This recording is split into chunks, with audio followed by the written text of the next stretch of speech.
नमस्कार। मैं सुनीता कथा मंथन में आप सबका स्वागत करती हूँ। कथा मंथन में आज सुनिए भुवनेश्वर जी द्वारा रचित कहानी माँ बेटे।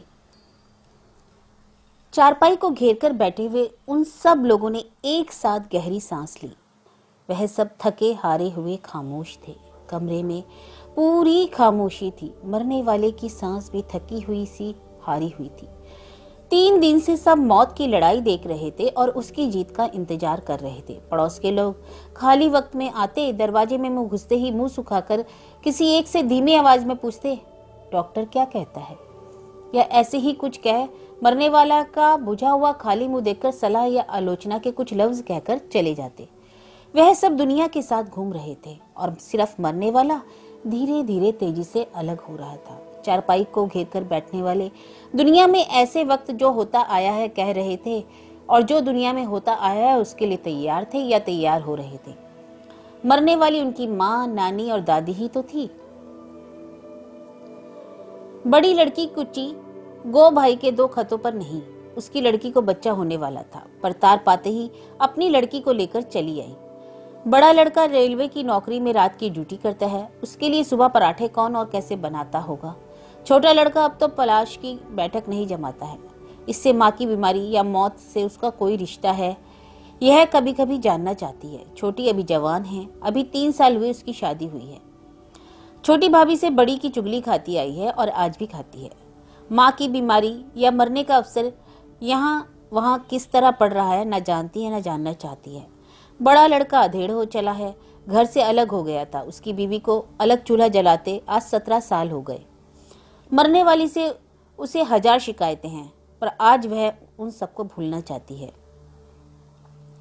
बीमारी के खर्च और शायद श्राद्ध में भी आधा देने को तैयार है, पर छोटे के हाथ में रुपया न देगी। कौन उससे झगड़ा मोल ले? वह इस झगड़े में न पड़ेगी। छोटी बहू 5वीं बार यह कहने को बेताब है कि बड़ी बहू कल शाम को रोते हुए बच्चे का झूठा बहाना करके सो गई। सिविल सर्जन को वह बुला लेती, पर बड़ी बार बार सिविल सर्जन क्यों चिल्ला रही है? क्या उनके सिवाय यहाँ सब देहात गधे हैं? दोनों लड़के एक दूसरे से काफी अरसे से दूर रह चुके हैं। आज एक साथ पाकर कुछ अजब सा जान हो रहा है। थर्मामीटर दोनों एक साथ देखते हैं, दवा की खुराक दोनों एक साथ देखते हैं। वैद्य जी से दोनों बातें भी करना चाहते हैं, लेकिन इनके अलावा बच्चे हैं। उनके माँ बाप उन्हें घिर घिर कर कहते हैं, बेटे बेटी, नानी दादी जा रही है देख लो। मरने वाली के कान के पास कहते हैं, अम्मा पोता नाती पैर छू रहे हैं, आशीष दो। मरने वाली आंखें चौड़ी करती है और कुछ बुदबुदाती है। वही अकेली तो मर रही है, वही अकेली तो जोती जा रही है। 75 साल कड़ाके की गर्मी, जाड़े, बरसात में जो जीवन कड़ा और स्थिर हो चुका है, आज वह फिर बिखर रहा है। बड़ी लड़की कहती है, अम्मा क्या सोच रही हो? हमें देखो और भगवान का नाम लो। बड़ी बहू कहती है, अम्मा राम नाम लो, पाप कटे। छोटी जो जेठ की वजह से घूंघट काढ़े है, सांस भरकर कहती है, अम्मा के बराबर पुण्यात्मा कौन होगा इस जगह पे। बड़े लड़के ने कार्निस पर से शीशी उठाकर दवा डाली। छोटे ने जमाई लेते हुए कहा, पीली में लगाने की दवा है। बड़े ने मुंह बनाया और अम्मा को उठाकर दवा पिला दी। तकिए में मुंह गड़ाकर उसने दीवार की तरफ करवट ली। उसके उलझे हुए छोटे सफेद बाल मैले तकिए पर बिखरे थे। छोटी बिछौना बदलना चाहती थी, पर बड़ी की राय ना थी। छोटी ने फिर कहा, अम्मा की धोती में क्या लगी है, बदलोगी? अम्मा ने करवट ली और घूर कर देखा। सब के चेहरे एक से और सादे थे। उनमें सब में भरपूर जिंदगी थी। वह जैसे उनमें कुछ और ढूंढ रही थी। मौत के वक्त सुनते आए हैं कि सारी जिंदगी फिल्म की तरह आंखों के सामने फिर जाती है। मन धीमा हो जाता है निश्चित, और पके हुए बीते हुए पर ही वह बार बार टिकता है। वह शायद उसे याद हो या ना हो, पर उसका मन तो रीता बेजबान जानवर की तरह हो रहा था। अब जब उसने उनके चेहरे डीज की पुरानी लालटेन में देखे और एक बारगी सोच उठी, यह सब असफल क्यों हो गए। बड़े लड़के को जब पैदा भी नहीं हुआ था और जब मोहल्ले का एक लड़का वकील हुआ था, उसने वकील उसे बनाना चाहा, पर वह वकील क्यों नहीं बना। उसने उसकी तरफ गर्दन घुमाकर देखा। वह पास आकर बोला, क्या है अम्मा? वह अजाने की तरफ से संतुष्ट हो गई।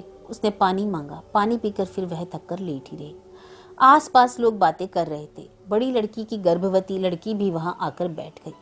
उसकी माँ उसे हटाना चाहती थी, छोटा लड़का कुछ सोच रहा था और दुखी था। अम्मा ने एक बारगी धीमे से पुकारा, छोटे। छोटा लड़का उठकर पास गया और रो दिया। अम्मा ने मुंह फेर लिया। उसने आंसू पोंछते हुए कहा, सवेरे बड़े डॉक्टर को बुलाएंगे, और धोती से नाक पोंछते हुए बाहर चला गया। बड़ी ने गोद में लेटे हुए लड़के के मुंह में दूध देते हुए जानकारी से कहा, हाँ सिविल सर्जन को बुलाओ लाला। छोटी ने मुंह बनाया। छोटी लड़की कुछ बूझकर मुस्कुराई। बड़ी लड़की ने अपने बने हुए दांत निकालकर कहा, कितना लेगा बहू? बड़ा लड़का बोला, अरे बड़ा डॉक्टर कोई परमात्मा है क्या? और फिर सब चुप हो गए।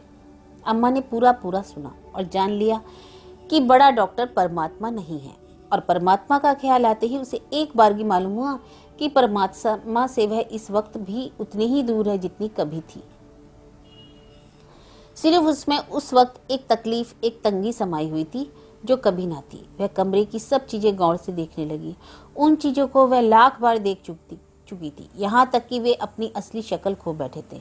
पर आज वह सब अलग अलग और तीखी मालूम हो रही थी। बड़ी बहू से वह नाराज है। एक मर्तबे उसने गुस्से में यह भी कह दिया था कि मरते वक्त मैं तेरे हाथ का पानी भी ना पीऊंगी। छोटी नेक है, उसने उसकी बड़ी सेवा की है, पर आज वह दोनों एक नई रूप में उसके सामने आ रही हैं। वह देख रही थी कि वे दोनों गरीब हैं, दोनों लाचार हैं, और क्यों लाचार हैं वह सोचने लगी, यह भूलकर कि वह खुद भी लाचार है। फिर बुदबुदा उठी, कुच्चो, ओ कुच्चो। बड़ी लड़की आंचल संभाल कर उठी, पर अम्मा का चेहरा तब पत्थर की तरह सफेद हो चुका था। वह उसे गौर से देखने लगी। बड़ी बहू, अम्मा कुछ सोच रही हो? बड़ा लड़का, मोह माया घेरे हैं, दुनिया भी अजब तमाशा है। बड़ी बहू, ना जाने किसकी किस्मत में क्या लिखा है। एक गहरी सांस लेकर छोटी बहू धीरे से बोली, बाबूजी की बात सोच रही होगी। पर अम्मा बाबूजी की बात नहीं सोच रही थी। वह सब बहुत दूर था। वहां तक घिसट कर पहुंचने में मन में ताकत न रह गई थी। वह इन लोगों से दूर दूर धीरे धीरे चली जा रही थी। वाकई यह सब लोग असफल रहे। एक आदमी मरते वक्त ही दूसरे इस बेमतलब और शर्मनाक असफलता को पूरी तरह जान सकता है। कुच्चो एक जमाने में हसीन उमंगों वाली थी, पहली संतान, माँ बाप की लाडली, हौसले से बिहाई गई। पर यही नहीं कि समय सुरमा से हार गई हो, वह पर रीति रीति हो गई। अम्मा का इस वक्त इस पर अटूट प्यार था जो बाद में लड़के के हिस्से में पड़ा, वह भी असफल रहा। अम्मा ने इन सब के लिए गहरे रंगों के पैटर्न बनवाए, वह सब टूट गए। इनमें से एक भी नजदीक ना था, उनका अपना ना था। इस वक्त तो उसके वही अपने थे जो बिल्कुल पूरे पूरे उसके बनाए थे। हो सकता है उसने उनसे बहुत ज्यादा चाहा, पर क्या हुआ, किसी को अपनाना कुछ कम है। आधी रात को वह सब जमीन पे बिस्तर बिछाए सो रहे थे। सिर्फ अम्मा जाग रही थी, जैसे डूब रही हो। ताज्जुब है, उसकी तकलीफ भी डूब रही थी। वह दूर दूर की बातें सोचने लगी, बेमतलब, बेजोड़। कोई मकान, कोई कभी का देखा हुआ आदमी, वह अजीब आवाजें सुनने लगी। पर यह हालत बहुत देर तक ना चली। वह घबराने लगी, जैसे वह अकेली किसी अंधेरे रास्ते पर जाने से डर रही हो। बदन में शक्ति ना थी। वह बहुत दिन हुए जान चुकी थी और उसकी आदी हो चुकी, पर इस वक्त वह उस शक्ति से के लिए लड़ने को तैयार हो गई। और सब सो रहे थे।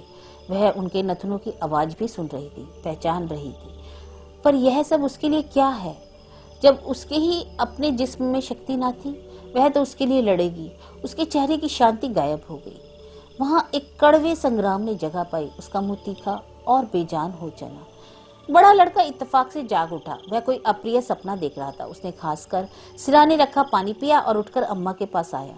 झुककर धीमी रोशनी में उसने उसका मुंह देखा। सिरहाने खाट पर सर रखे सोती हुई छोटी बहन को जगाना चाहा, पर फिर अम्मा के बाल संभालते हुए बोला, अम्मा। अम्मा ने चौंक कर उसकी तरफ देखा। वह अंदर का संग्राम जैसे धीमा पड़ गया।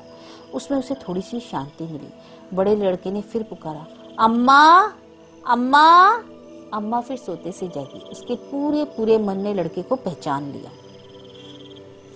वह एक पल के लिए उसके सिवा सब कुछ भूल गई। उसके स्तनों से एक गहरी और तीव्र लालसा बह उठी। उसे कुछ दे डालने को। कुछ पानी पियोगी अम्मा? लड़के ने पूछा। अम्मा के अंग अंग ने कुछ बोलना चाहा, पर वह बोलना से नहीं। संग्राम फिर शुरू हो गया। उसने मुंह घेर कर जोर जोर से सांस लेना शुरू किया। बड़े लड़के ने कुछ घबराकर उसकी दोनों बाहों पर हाथ रखकर कहा, क्या है अम्मा, क्या हुआ? अचानक अम्मा ने पाया अपने अंदर एक पुरानी पहचानी हुई लपट को तीर की तरह सब तरफ से घुसते हुए। उसने जाना था कि यह लपट हमेशा के लिए बुझ गई है, पर इस वक्त, इस समूचे और सच्चे संग्राम के वक्त, इसको छू भर जाने से वह पुरानी लपट उसके रोए रोए में नाच उठी। वह सुहर उठी और सारा संग्राम उस लपट की ओर मुड़ गया। बड़ा बेटा कांपती हुई अम्मा को मजबूती से थामकर उसके बिल्कुल नजदीक आ गया, यहाँ तक कि उनके सीने मिल गए और वह लपट और तेज हो गई और कमर के नीचे के हिस्से में बढ़कर उसकी पिंडलियों में चक्कर काटने लगी। उसने मुश्किल से अपने कमजोर हाथ उठाए और एक प्रेत के स्पर्श की तरह उसकी पीठ को सहलाने लगी। सारा संग्राम खत्म हो चुका था। सिर्फ उसके कमजोर मरते हुए हाथ एक अंदर की प्रेरणा से बेटे की पीठ पर घिसटते रहे और फिर वह धीरे धीरे मर गए। बड़े ने आज तक किसी को मरते ना देखा था, इसलिए वह किसी को उस वक्त जगा भी ना सका और अम्मा चली गई। तो यह कहानी थी माँ बेटे, जिसके लेखक हैं भुवनेश्वर।